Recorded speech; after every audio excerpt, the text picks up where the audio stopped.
उनका भी हालचाल जानेंगे। ये बड़ी खबर हम आपको बता रहे हैं।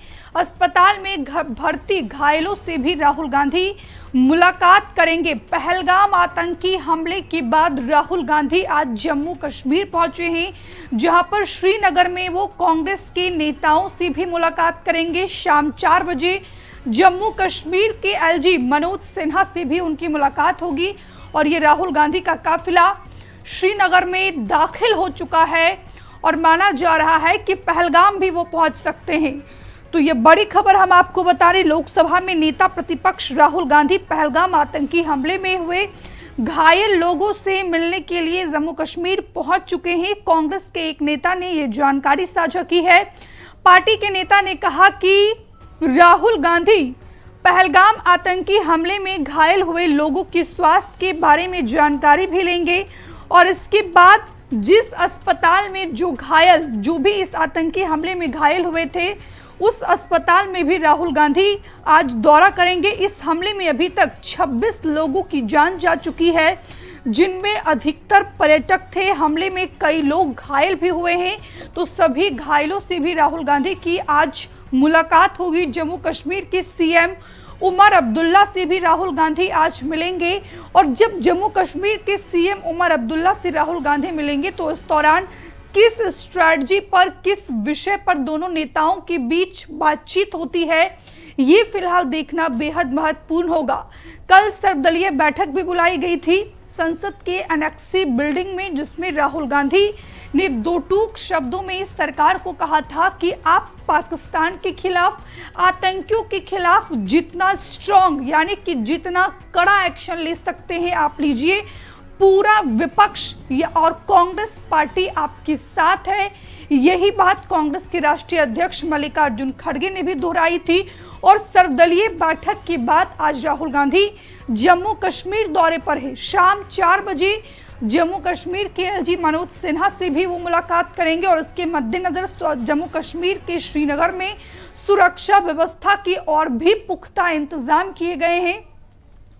पाकिस्तान के खिलाफ भारत लगातार एक्शन मोड में नजर आ रहा है। इससे पाकिस्तान भी बौखलाया हुआ है। कभी एलओसी पर पाकिस्तानी रेंजर्स के द्वारा फायरिंग की जाती है, तो कभी इधर पाकिस्तान, ये देखिए ये तस्वीरें आ गई है राहुल गांधी की। राहुल गांधी जो नेता विपक्ष है वो आपको इन तस्वीर में नजर आ रहे होंगे। अमूमन राहुल गांधी जो है व्हाइट कलर की टी शर्ट पहनते हैं, लेकिन इसमें वो कुर्ता पायजामा पहने हुए आपको नजर आ रहे होंगे। फिलहाल श्रीनगर वो पहुंच चुके हैं, जहां पर सबसे पहले वो घायलों से मुलाकात करेंगे अस्पताल पहुंचकर।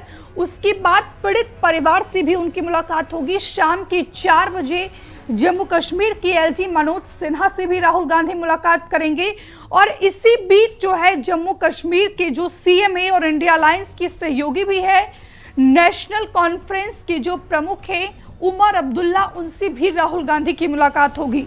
तो बहरहाल राहुल गांधी के श्रीनगर दौरे पर पूरे देश के लोगों की निगाहें टिकी हुई है कि जब ये राहुल गांधी का दौरा समाप्त होगा, उसके बाद जम्मू कश्मीर की धरती से, श्रीनगर से राहुल गांधी देश की जनता को, खास करके आतंकियों को क्या संदेश देना चाहते हैं, ये फिलहाल देखना बेहद ही महत्वपूर्ण होगा।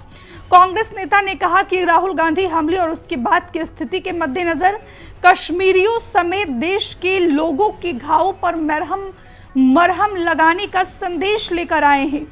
राहुल गांधी हमले के बाद बुलाई गई कांग्रेस कार्य समिति की महत्वपूर्ण बैठक में भाग लेने के लिए अमेरिका की अपनी यात्रा बीच में छोड़कर ही स्वदेश लौट गए थे। राहुल गांधी भी अमेरिका दौरे पर थे और जैसे ही देश में ये आतंकी हमला हुआ, 26 लोगों की मौत की जानकारी सामने आई, राहुल गांधी ने भी अपने अमेरिका दौरे को बीच में ही पोस्टपोन कर भारत लौट आए। सबसे पहले जो है उन्होंने कांग्रेस कार्य समिति की बैठक बुलाई। बैठक में 2 मिनट का मौन धारण किया गया और इस हमले में जितने भी लोगों की मौत हुई है उनको श्रद्धांजलि अर्पित की गई। जिसके बाद कल संसद भवन में सरकार की तरफ से एक सर्वदलीय बैठक का आयोजन किया गया, जिसकी अध्यक्षता खुद रक्षा मंत्री राजनाथ सिंह ने की। और सबसे बड़ी बात यह है कि इस बैठक के दौरान जब विपक्षी पार्टियों ने इंटेलिजेंस फेलियर, सिक्योरिटी लैप्स का मुद्दा उठाया, तो सरकार ने ये चीज एक्सेप्ट किया है कि सुरक्षा में चूक हुई है। खुद इसकी जानकारी केंद्रीय और जो संसदीय कार्य मंत्री है किरेन रिजिजू, उन्होंने प्रेस कॉन्फ्रेंस के दौरान की। उनका कहना है कि सर्वदलीय बैठक के दौरान जब इस चीज का मुद्दा उठा तो सरकार ने यानी कि भारतीय जनता पार्टी ने इस चीज को माना है कि सुरक्षा में चूक हुई है, क्योंकि 2000 पर्यटक जो है पहलगाम की बैसरन घाटी में मौजूद थे। वहां आसपास एक भी सिक्योरिटी फोर्सेस, चाहे वो इंडियन आर्मी की बात की जाए या जम्मू कश्मीर के लोकल पुलिस की बात की जाए, वहां पर एक भी फोर्सेस की तैनाती नहीं थी। और इसी का फायदा जो है आतंकियों ने उठाया। आतंकियों को इस बात की भी जानकारी थी कि जहां पर इस वारदात को अंजाम दिया गया, यानी कि बैसरन घाटी से एक हॉस्पिटल की दूरी 50 किलोमीटर है। तो ये तमाम चीजों को देखकर, ये तमाम असुविधाओं को देखकर जो है आतंकियों ने इसका फायदा उठाया। अभी तक इस हमले में 26 लोग अपनी जान गंवा चुके हैं, 17 से ज्यादा लोग घायल बताए जा रहे हैं। और इसी के मद्देनजर राहुल गांधी आज श्रीनगर पहुंचे हैं, जहां पर वो आज पूरे दिन श्रीनगर में उनका कार्यक्रम है। सबसे पहले वो घायलों से मिलेंगे, उनके परिवार से मुलाकात करेंगे, उसके बाद पीड़ित परिवार से भी राहुल गांधी की मुलाकात होगी। और इसके बाद की बात की जाए तो जम्मू कश्मीर के सीएम उमर अब्दुल्ला के साथ वो बैठक करेंगे। कैसे जम्मू कश्मीर को एक बार फिर से विकास की धारा में जोड़ा जाए, इस बात पर भी चर्चा होगी। क्योंकि अभी की बात की जाए तो इस आतंकी हमले के बाद जम्मू कश्मीर में जितने भी पर्यटक थे वो सभी अपने अपने जो है घर लौट गए हैं। पूरे जम्मू कश्मीर में मायूसी छाई हुई है और राहुल गांधी जो है श्रीनगर पहुंचे हैं। इसके साथ जो सेना अध्यक्ष हैं उपेंद्र द्विवेदी, वो भी आज श्रीनगर पहुंचे हैं। मनोज सिन्हा ने भी समीक्षा बैठक की है तमाम दिग्गज हस्तियों के साथ, चाहे वो आईबी चीफ हो या फिर रॉ चीफ की बात की जाए। तीनों सेना प्रमुख के साथ राजनाथ सिंह ने भी बैठक की है। इधर प्रधानमंत्री नरेंद्र मोदी ने भी आतंकियों को कड़ी चेतावनी दी है कि किसी भी कीमत पर दोषी बख्शे नहीं जाएंगे। और इसी को लेकर जो है पाकिस्तान लगातार डर के खौफ में जी रहा है।